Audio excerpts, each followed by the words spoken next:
करुणहि प्रेम प्रणाम।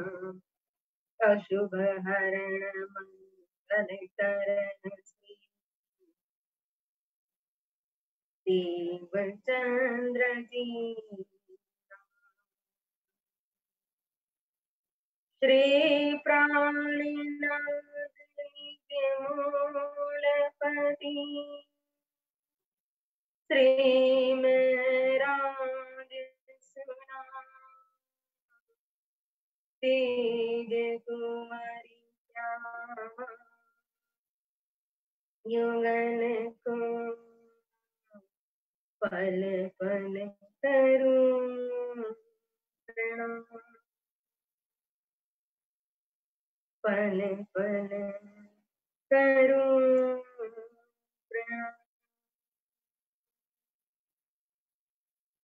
प्रथमे लागू दो चरण को धनी न छुड़ैयो तिरे लांगे तली लाल एरिया मेरे जीवन ये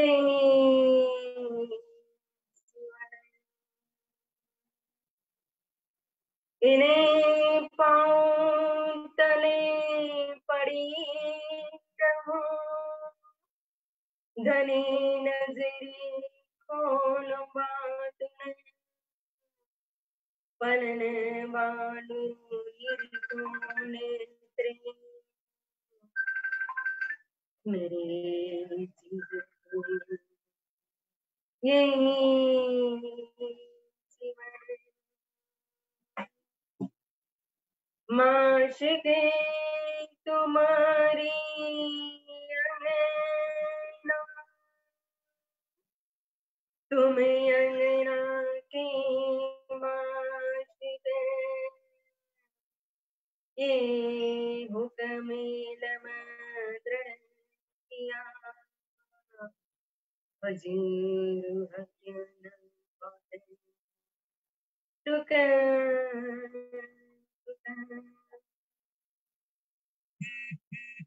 कदमों लागू करूं सिजदा पकड़े के दो पाँव हुक्म करते माशिक आशिक के दिले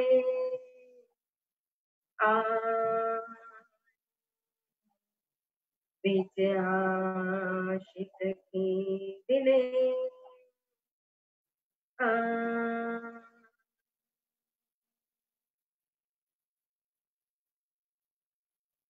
धामधनी अक्षराती श्री राज श्यामा जी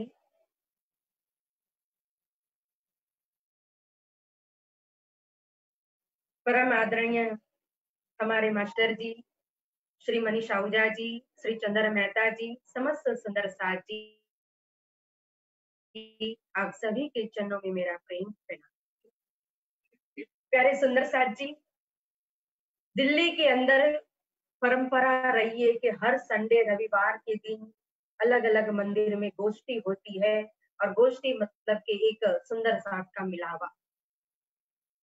जो धाम धनी ने हमें मूल मिलावा दिखाया है, जिस मूल मिलावा में हमें बैठ करके खेल देख रहे इस समय, उसी मूल मिलावा को लक्ष्य में रख करके यहाँ इस जागनी ब्रह्मांड के अंदर हम अपने अपने मंदिर के अंदर गोष्ठी के निमित्त में कहो तो मूल मिलावा करते हैं, मिलावा होता है सुंदर सा। तो आज की ये जो मासिक गोष्ठी है वो पुलबंगश कृष्ण प्रणामी मंदिर दिल्ली के अंदर की है। और आज कहो तो बहुत ही हर्ष और आनंद की बात है कि निजानंद आश्रम श्री शेरपुर माँ का जो वार्षिक महोत्सव शुरू होना था, वो वार्षिक महोत्सव का शुभारंभ भी आज शुरू हो चुका है। जो दादा नारायण दास जी स्मृति महोत्सव 7 दिन का यह मेला जो कोरोना के कारण कहो एक बहुत ही सिंपल रूप में शेरपुर आश्रम के अंदर मनाया जा रहा है, लेकिन फिर भी आज घर घर के अंदर हम सब सुंदर साथ इस मेले के अंदर भी सम्मिलित हैं, इस गोष्ठी के अंदर भी सम्मिलित हो रहे हैं और सभी इस मेले का और गोष्ठी का आनंद ले रहे हैं। ये प्यारे सुंदर साथ जी, हमारे धामधनी ने जो तारतम दिया है और तारतम का यह तारतम 18,000 वाणी श्री कुलजम स्वरूप साहेब श्रीमुख वाणी, और श्रीमुख वाणी के अंदर 14 अंग मिल एक धनी के कहा है, और ये 14 अंग मध्य कहो तो श्री मार्फत सागर, और मार्फत के सागर के अंदर की एक चौपाई है कि आए एक साहित लहलत कदर में, उसी साहित्य में दूजी बेर, उसी साहित्य में तीसरे इन इंड मोहम्मद आए इत फेर करके कहा। तो यहाँ दिन जुम्मा के बीच में पाई साहित्य जो कही अपार करके कहा। मेरे सुंदर साथ जी, यह चौपाई पढ़ करके सुन करके लगता होगा कि आखिर इस चौपाई के अंदर है क्या, लेकिन इस चौपाई के अंदर कहो तो पूरे खेल है इस चौपाई। 6 दिन की लीला इस चौपाई के अंदर समाई हुई, 5 स्वरूप की लीला कहो तो इस चौपाई के अंदर समाई हुई, 3 ब्रह्मांड को चौपाई के अंदर समाया हुआ है। और जिस समय परम धाम के अंदर मूल मिलावा के अंदर 12,000 ब्रह्म सृष्टि के ऊपर जो परामर्शी पड़ी, तो उसका रहस्य इस चौपाई के अंदर समाया हुआ है। जैसे जब श्रीमुख वाणी का शुभारंभ होता है श्री रास ग्रंथ से, और श्री रास ग्रंथ के ऊपर हम सबसे पहले पढ़ते हैं तो उसके अंदर आता है कि श्री श्री श्री रास ग्रंथ अंजिल वाणी प्रबोधपुरी अबसा मध्य उत्तरी सो शुरू हुई। तो हम वह 3 वक्त श्री श्री श्री करके पढ़ते हैं, तो एक भाव आता है कि 3 बार श्री श्री श्री करके कहा और फिर उसके बाद रास किताब करके लिखा हुआ है। ये 3 बार, एक बार भी श्री लिख सकते थे, 2 बार भी श्री लिख सकते थे, ये 3 बार श्री का भाव क्या है।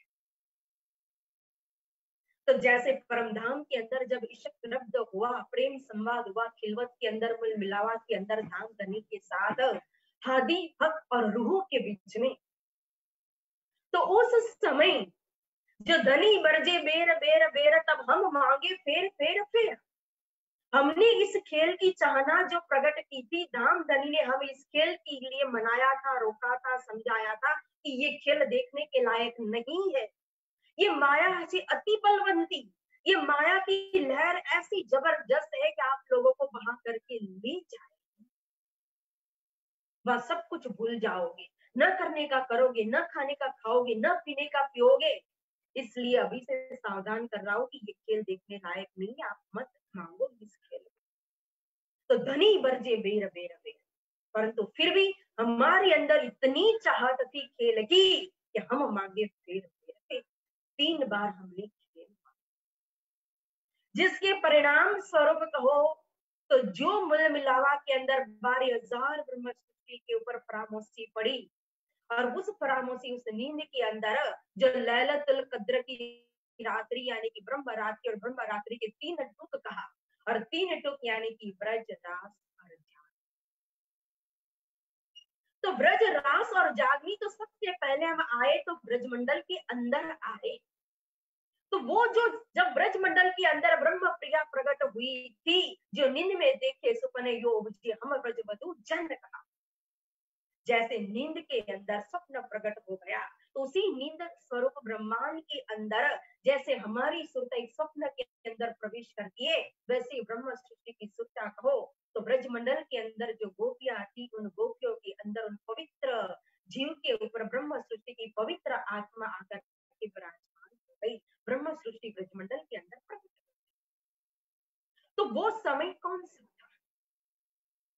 हम जानते कि कृष्ण पक्ष कहा जाता है, कृष्ण पक्ष एकम का समय कहा जाता है। वित्त के माध्यम से अष्टपर की लीला के अंदर भी बार बार चौपाई आती है कि पिछला घड़ी 4 यानी कि 4:30 का समय था, लेकिन दिन कौन सा था?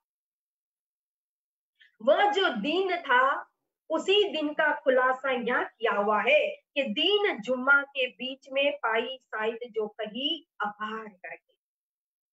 आए एक ही साइट में लैलत कदर में, उस ब्रह्म रात्रि के अंदर जो सबसे पहले ब्रजमंडल के अंदर आए, वो साइट वो समय भी वही था। फिर उसी साइट में दूजी बेर था, और दूजी बेर जब योग माया की किस्ती के अंदर सवार होकर के काल माया के ब्रह्मांड को पार करके ब्रह्म सृष्टि जब योग माया के ब्रह्मांड के अंदर पहुंची थी, अपने बालाजी अपने प्रियतम कृष्ण जी के पास, तो वो साइट भी वही था, वो समय वो बात भी वही था। फिर उसी साइट में तीसरे इंड कहा, और जब योग माया के अंदर अनेक प्रकार की रामत इश्क की रामत खेल करके अक्षर भगवान को इश्क दिखा करके और पूरे खेल योग माया के ब्रह्मांड के अंदर का पूरा खत्म होने के बाद जब योग माया को पतन और ब्रह्म सृष्टि परम धाम के अंदर अपने मूल मिलावा के अंदर अपने मूल स्वरूप के अंदर परातम स्वरूप के अंदर वापस उनकी स्थिरता आ गई, उसके बाद साल नम से नव मास हुए रसूल को जब अल्लाह में सलाकात जो सिया उतरे, तो उसके पहले क्या हुआ, तो जागनी ब्रह्मांड में बरारत की धरती पर मुस्तफा बैग के रूप में मोहम्मद साहिब रसूल बन करके, तो वो साइट वो समय भी कहो तो वही समय कहा, वही साइट था, और वही दिन पकड़ाया यहाँ। इस बात का खुलासा इस चौपाई के अंदर किया हुआ है, तो वो ही जानना है कि वो दिन कौन सा था। तो प्यारे सुंदर साथ जी, वो दिन यहाँ कहा दिन जुम्मा के बीच में, यानी कि एक ही पल जो अक्षर भगवान का एक निमेष कहो, और एक निमेष के अंदर छिन में देखे पल में उड़ावे, करोड़ों ब्रह्मांड अक्षर भगवान बनाते और मिटा देते हैं, वही एक पल है, उसी एक पल को एक दिन कहा है। जिस पल के अंदर 4:30 बजे बैठ करके हम नींद के अंदर प्रामोसी के अंदर प्रवेश हुए, जिस समय के अंदर जिस साइट के अंदर जिस मुहूर्त के अंदर कहो, तो हमने इस काल माया के ब्रह्मांड के अंदर जो कहो तो ब्रजमंडल के अंदर हम आए प्रवेश हुए, वो साइट वो समय जो कृष्ण पक्ष एकम कहा, तो वो दिन था जुम्मे का दिन, यानी और वहां जैसे पहले मैंने कहा ना कि सबसे पहले तो लॉकडाउन हो गए थे 11 बरस और 52 दिन ब्रजमंडल के अंदर, अपने ब्रजमंडल को छोड़ करके हम कहीं गए नहीं, अपने अपने घर में ही बैठते थे, घर परिवार के साथ बैठते थे, और फिर वहीं कृष्ण जी के साथ अनन्य प्रेम किया, समर्पण हुए, तभी तो काल माया के एक ही साथ इस ब्रह्मांड को लात मार करके फिर योग माया के ब्रह्मांड में निकल गए। तो 11 बरस की लीला हुई और 52 दिन का योग हुआ। फिर जब 52वें दिन संध्या के समय जब वेणुनाद हुआ, बंसी बजाई, तो जो योग माया के ब्रह्मांड के अंदर हम पहुंचे थे, जो केवल की स्वामी के मन अंतस्करण के अंदर योग माया जो है, केवल ब्रह्म की शक्ति जो है, उसका उन शक्ति जिसको योग माया कहा जाता है, उनका आह्वान करके योग माया के ब्रह्मांड की रचना हुई। उस ब्रह्मांड के अंदर पहुंचे तो उसी साइट में दूजी पेड़ उसको कहा चौपाई के अंदर, तो वो समय भी शुक्रवार का ही समय था। क्यों कहा उसको भी शुक्रवार का, इसका खुलासा हम फिर करते, और फिर कहा कि उसी साइट में तीसरे इंड जब ये योग माया की ब्रह्मांड की लीला खत्म हो गई, फिर ये जागनी ब्रह्मांड यानी कि परमधाम में सखिया पहुंची, फिर इस ब्रह्मांड को जो लय कर दिया था, जो ब्रह्मांड स्टॉप हो चुका था, उस ब्रह्मांड को फिर जो एक्टिव किया, और फिर प्रतिबिंब 11 दिन की जो लीला हुई, 7 दिन गोकुल में और 4 दिन मथुरा के, तो 7 दिन गोकुल और 4 दिन मथुरा के लीला होने के बाद, वो लीला खत्म होने के बाद फिर भगवान चतुर्भुजी भगवान विष्णु की जो 112 साल की लीला हुई ना, तो उस लीला के बाद कहो जब द्वापर युग खत्म हो गया, उस कलयुग के अंदर इस जागनी ब्रह्मांड के अंदर जब रसूल साहिब आए, तो तीसरे इंड में कहा उसी साइड के अंदर उसी समय के अंदर, यानी कि जुम्मा के दिन ही, शुक्रवार के दिन ही कहो तो उनका प्रागट्य हुआ है। मोहम्मद आई तो फेर करके कहा, और देखो इस तरह से ये 5 स्वरूप के अंदर 6 दिन के अंदर ये शुक्रवार मिला हुआ है। तो वहां जैसे जागनी ब्रह्मांड के अंदर तीनों स्वरूप कहा, बसरी मलकी और हकी, ये 3 स्वरूप की लीला है मुख्य रूप में जागनी ब्रह्मांड के। शुरुआत हुई माँ अरब के अंदर, प्रारंभ के अंदर रसूल साहब के माध्यम से, फिर उसके बाद रू अल्लाह आए, और रू अल्लाह आने के बाद वो तारतम रूपी कुंजी लाए, और तारतम को प्रकट करने के बाद दूसरे जामा को धारण करके महामती जी के द्वारा कहो, महामती श्री प्राणनाथ जी के द्वारा तारतम का तारतम यानी कि 18,000 वाणी प्रकट। और ये जब ये वाणी प्रकट हुई तो वह जो भविष्य कहा गया था कि छठा दिन 6 दिन कुरान में वाक्य भय जब दिन की हकीकत सारी छिप गई, तब 6 दिन की लीला में हम बंधे हुए हैं, 7वां दिन तो हमारा हो गया। तो 6 दिन की लीला के अंदर पहला दिन ब्रज हो गया, दूसरा दिन रास हो गया, तीसरा दिन अरब की लीला हो गई, चौथा दिन सदगुरु महाराज की लीला जो विक्रम संवत 1722 तक यानी कि दीपंतर का था, और 5वें दिन की लीला जो है वो महामती श्री प्राणनाथ जी का जागरण परिवर्तन है। और 5वें दिन की लीला के बाद छठा दिन मोमिनों को जम्मा होने का दिन कहा है, कयामत का दिन।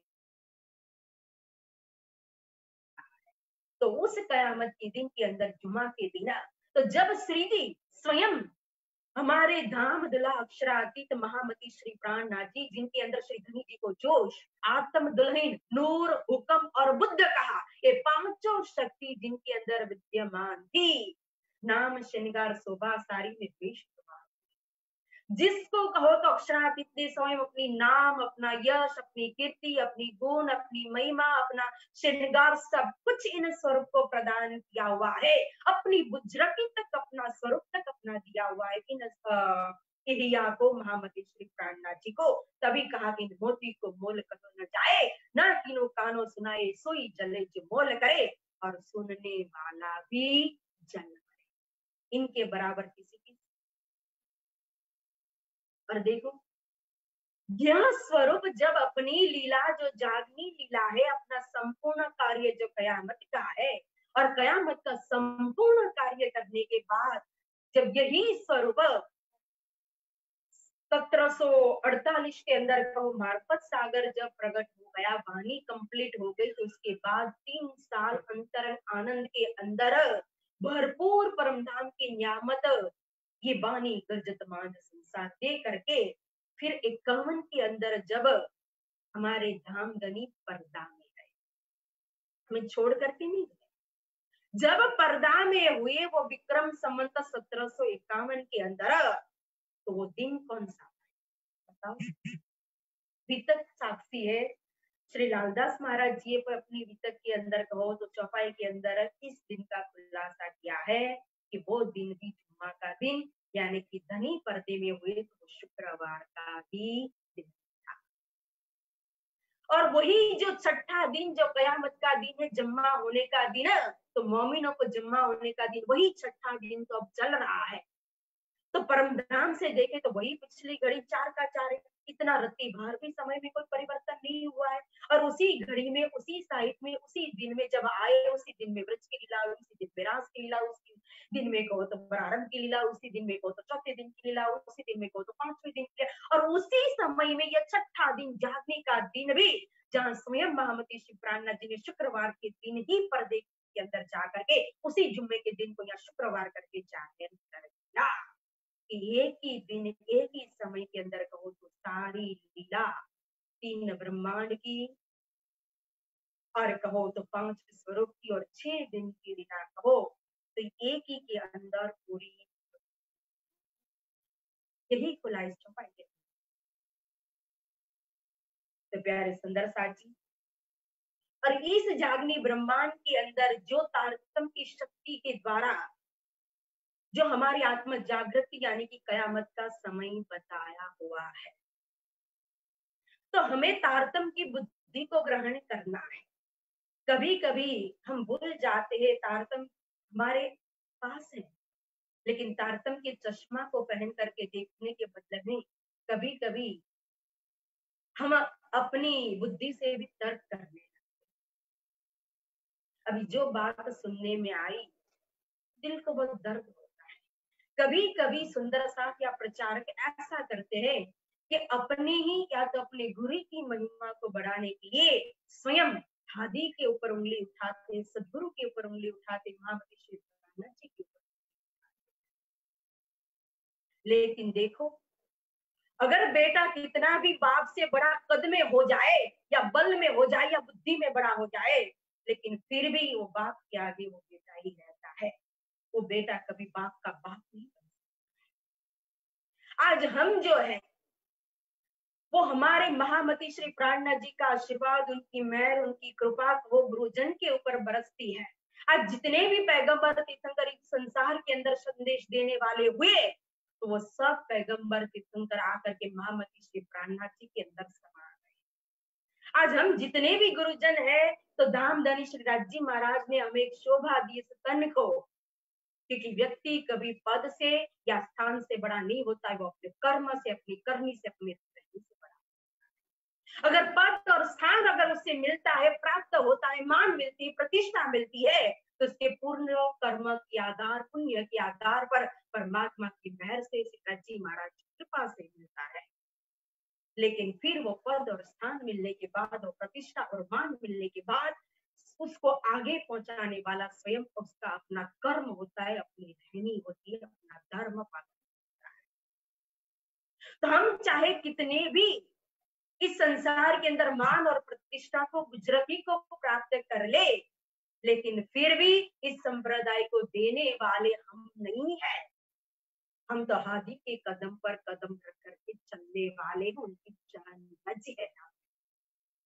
सदगुरु जिनके ऊपर अगर उंगली उठाई जाती है और उनके लिए अगर बोला जाए कि सदगुरु तो जामनगर को छोड़ करके कहीं गए ही नहीं है, तो सुंदर साथ वाणी को पढ़ो, वाणी को खोल करके देखो, तारतम के माध्यम से चिंतन करो, विचार करो कि सुंदर बाई बात और है और उनकी और रवेश गतमतम उनकी और है, हम सब लियो उनको भेष कहा है। सुंदर बाई यानी कि श्री श्यामा महारानी, और श्यामा महारानी यानी कि स्वयं राजी महाराज की आह्लादनीय शक्ति है। और वही हमारे हादी के रूप में, सदगुरु के रूप में यहाँ जागनी ब्रह्मांड के अंदर, मारवाड़ देश के अंदर, उमरकोट गांव के अंदर, बाई के घर कहो, श्री देवचंद्र जी के रूप में प्रकट किए हैं। और उनके अंदर भी ये पांचों शक्ति विद्यमान थी, चाहे दुनिया माने चाहे ना माने। श्री धनी जी को जोश भी था, हुक्म भी था, नूर भी था, बुद्धि भी थी, और स्वयं आह्लादनी शक्ति श्यामा स्वरूपा तो है। तो पांचों शक्ति उनके पास थी। और यह भी नहीं भूलना चाहे कि कई कशनी करी अति अंग, कई कसौटी करी दुल्हना, सो कारण हम सब। उन्होंने तो बचपन से ही घर परिवार संसार को त्याग करके कशनी के मार्ग पर निकल गए। कई प्रकार से उन्होंने मेहनत की है, जिस मेहनत को, उनकी कशनी को, उनकी तपस्या को, उनकी साधना को हम वित्त में कहो 2 मिनट में या 2 घंटे में या 2 दिन में हम बता देते हैं, लेकिन 40 साल की उनकी कशनी थी। आज हम 40 दिन भी अगर साधना करेंगे कशनी में, या तो 4 दिन भी, तो हमें भारी पड़ जाए। किसके लिए किया था उन्होंने?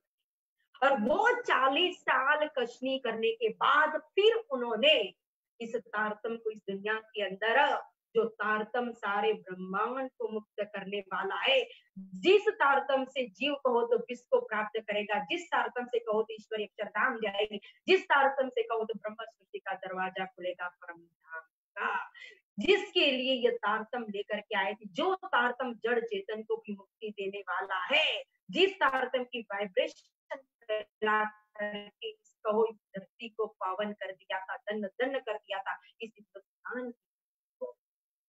वो शक्ति जिसके लिए कहा कि सप्त कोटि महामंत्र चित्त विभ्रमकार का एक है वो परो मंत्र कृष्ण अक्षर। एक ऐसा परात्पर का मंत्र है जो मंत्र चिंतामणि प्रोक्त 16 साणु महामनु करके कहा, और उस 16 साणु महामनु चिंतामणि युक्त मंत्र, तारतम मंत्र, जो अंधकार से दूर ले जाने वाला है, जो माया से तारने वाला है, जो ब्रह्म का साकार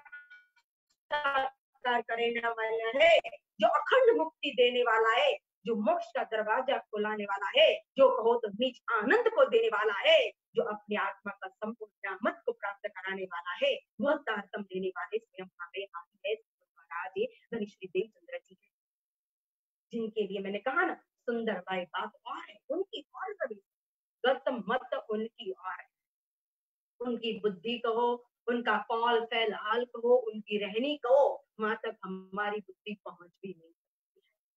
हम सब लिए उनको बेश, आज हम चाहे कितने भी उनकी मेहर, उनकी कृपा, मौज महबूब की हो जाए, जिनको जो शोभा दे सके, चाहे कितने भी आगे निकल जाए, लेकिन हम सब लिया उनका बेश। या सबके गुरु अलग अलग हो सकते हैं, मार्गदर्शन देने वाले, लेकिन सभी मार्गदर्शन के पीछे जब हमारे कोई पुण्य ऐसा कर्म जब फलीभूत हो जाता है, तभी परमात्मा ही किसी संत, किसी गुरुजन, किसी कहो सतगुरु का भेंट करा करके हमें मार्गदर्शन देते हैं, हमारे जीवन को सफल बनाते हैं। तो उनके पीछे छिपी हुई शक्ति तो स्वयं उस परमात्मा की होती है। सबके गुरु अलग हो सकते हैं, लेकिन पूर्ण संपूर्ण निजानंद संप्रदाय के अंदर जितने भी सुंदर साधे अनुयायी है, चाहे जो कोई भी, छोटे बड़े सब कोई हम, लेकिन सबके सदगुरु तो हमारे हाथ ही है। धनी श्री देवचंद्र महाराज, स्वयं आह्लाद शक्ति श्री श्यामा महारानी, जिनके लिए कहा कि मेरे धनी हम सब लिए उनको बेश। उन्होंने ये सिद्धांत दिया है। इस निजानंद सिद्धांत श्री कृष्ण प्रणामी धर्म के वो आचार्य है, ये दोनों देने वाले स्वरूप है। धनी श्री देवचंद्र जी महाराज, सदगुरु महाराज और महामती श्री प्राणनाथ जी, इनके बराबर, इन दोनों के बराबर कोई मर्द इस संसार के अंदर न हुआ न होगा। चाहे हम कितने भी हाथ पैर पछाड़ ले, कुछ भी। अगर इनके ऊपर उंगली उठाना मतलब के हम इनके संप्रदाय के अंदर चल रहे, वही तारतम को जप रहे, वही पाठ पारण या प्रचारक बन करके धर्म प्रचार करे, लेकिन फिर भी नाजी के अंदर नहीं, नारी के अंदर हम साबित, क्योंकि ये सिद्धांत उन्होंने, तो आदि के कदम पर कदम रखकर चलना, यही हमारा धर्म होता है। प्यारे सुंदर साथ जी, तो जो हमें शक्ति मिली है तारतम की शक्ति, इसका दुरुपयोग नहीं, इसका सदुपयोग हमें करना चाहिए। आज जो समय है, जो परिस्थिति आप देख सकते हो, सभी आज इस महामारी, जिस महामारी ने एक कहो तो मौत का तांडव रचाया हुआ है, सारा विश्व के अंदर मरने की खबर, मरने की खबर, सब कोई दुखी है, कहीं इतने मर रहे, कहीं उतने मर रहे, कहीं उतने मर रहे, क्यों? इसलिए क्योंकि जब इंसान अपनी हद छोड़ देता है, तो प्रकृति भी अपना चमत्कार है। आज देखो, इतिहास साक्षी है कि जब 100 साल होते हैं, तो 100 साल के अंदर कुछ ना कुछ परिवर्तन भी। आज जो इश्क रब्द के अंदर कहा था, न करने का करोगे, न खाने का खाओगे, न पीने का पियोगे, वही तो इंसान कर रहा था। एक जानवर की तरह कहो तो इंसान मानव तो था, लेकिन कहा ना, जो दावा नाम के जानवर के जो लक्षण, जो चिन्ह बताए थे, तो कोई जाहिरी जानवर नहीं था कि जमीन से प्रकट होकर के सारी दुनिया को खाएगा। उसकी पहचान भी तो तारतम ने करवाई है कि शेर छाती, पिठ गिदड़, मुर्ग गर्दन, हाथी कान, सिर सिंह तीखी आंखें, सुवरी की हम आदमी बिना की मां। जिस इंसान की शक्ल तो इंसान जैसी है, मानव जैसी है, लेकिन जिस मानव के अंदर मानवता नहीं है, जिसके अंदर जानवरों के, इन 6 जानवरों के लक्षण है, वही तो है दावा नाम का जानवर। आज स्वाद के लिए कहाँ का क्या, न खाने का भी खाते, न पीने का भी पीते, दूसरे की हिंसा करना इस धर्म ने सिखाया। लेकिन हिंसा करने से, चोरी, व्यभिचारी, ये सब करने में कहो अत्याचार, कोई मानव पीछे नहीं हटता। तो मानव मानव के खून का प्यासा हो गया है। कहाँ दुनिया जा रही थी? इस तरह से किसी के पास भक्ति के लिए समय नहीं, अपने लिए समय नहीं, अपने परिवार के लिए। अगर परिवार में कोई काम है, ऊपर से बच्चों से बुलाना है नीचे भोजन के लिए, तो भी व्हाट्सएप किया जाता है, मैसेज किया जाता है, कॉल किया जाता है। देखो, ये समय था आज के युग का, इसीलिए युग परिवर्तन भी जरूरी। समय परिवर्तन, परिस्थिति परिवर्तन, जब इंसान अपने काबू से निकल जाता है, तो फिर ऊपर वाले को ही चिंता होती है, उसे ही कुछ ना कुछ करना।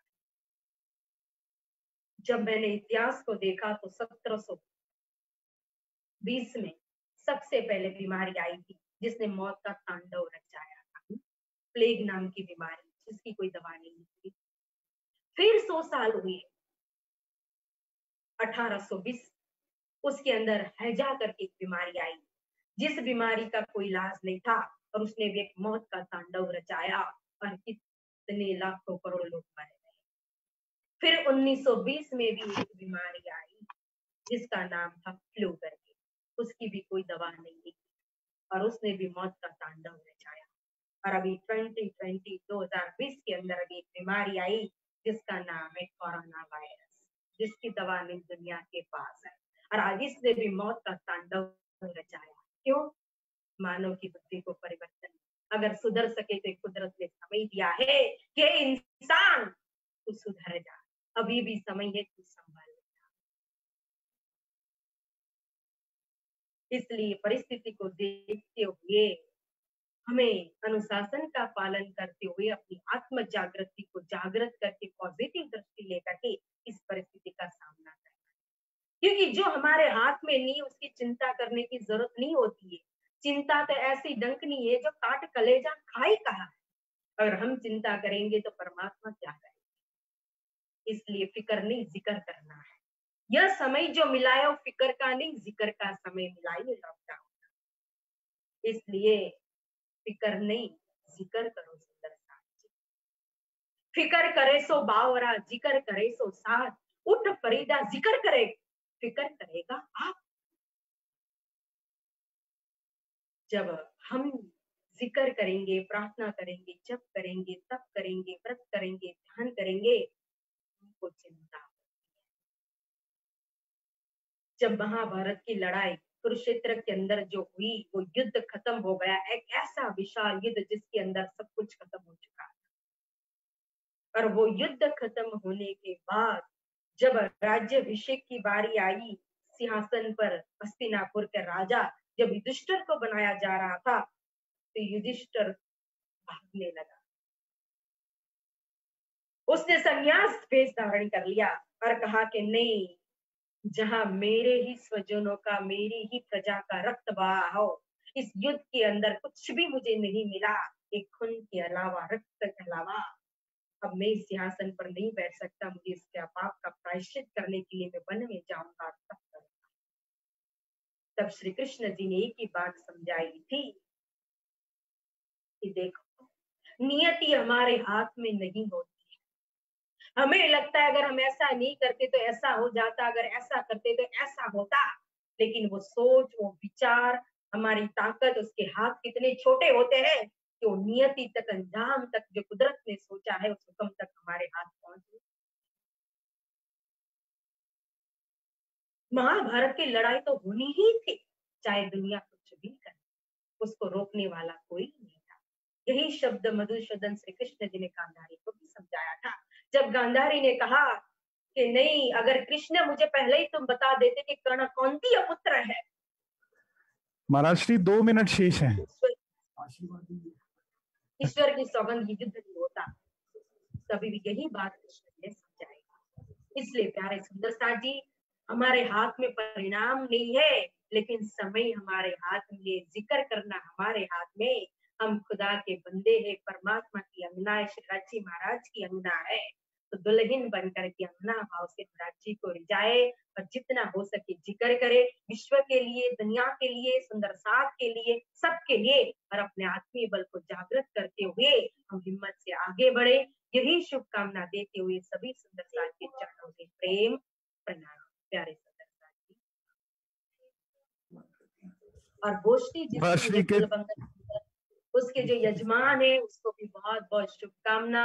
और शेरपुर के अंदर जो मेला चल रहा है अभी, वार्षिक महोत्सव, परमहंस रामरतन दास महाराज जी ने इस मेले का शुभारंभ किया था और परमहंस की महिमा तो सारी दुनिया जानती है। तो इस मेले का भी सबको बहुत बहुत बधाई और सबको बहुत बहुत शुभकामना, और सभी सुंदर साथ जी के चरणों में प्रेम प्रणाम। प्रणाम जी, प्रणाम, शत शत प्रणाम। महाराज श्री के चरणों में प्रणाम। आपका बहुत बहुत साधुवाद, बहुत बहुत धन्यवाद। श्री राजी महाराज की कृपा रही, आज हम पूर्ण रूप से सुन सके, नेट ने कहीं धोखा नहीं दिया। श्री राजी महाराज की असीम कृपा है। आपको बहुत बहुत साधुवाद व्यक्त करते हैं, चरणों में प्रणाम करते हैं। और सभी सुंदर साथ, 2 प्रकरण बाकी है, जैसा आपको करना है, नहीं तो वहां ही 2 प्रकरण आप पढ़ करके पुनरावृत्ति कर सकते हो, जैसा आप कहोगे वैसा। हाँ जी, अंतिम 1 मिनट है महाराज श्री। तो सभी सुंदर साथ अपने अपने घरों में जहां पर भी हैं वे पूर्णाहुति अपने आप करेंगे, आरती पूजा करेंगे। और सभी से हम ये प्रार्थना करते हैं, जरूरत नहीं है ना, सभी सुंदर साथ पढ़ लेंगे। बहुत बहुत शुभकामनाएं। रात को 9:35 पर सभी सुंदर साथ मिले। आज श्री 5 नौतनपुरी धाम के महाराज श्री कृष्णमणि जी आ रहे हैं, उनका बहुत बहुत स्वागत है और उन सबको हम प्रणाम करेंगे। रात्रि काल महाराज श्री कृष्णमणि जी नौतनपुरी धाम से। उसके बाद भजन संध्या होगी। आप सभी आमंत्रित हैं। सबके चरणों में प्रणाम। प्रणाम जी, प्रणाम जी, प्रणाम सुंदर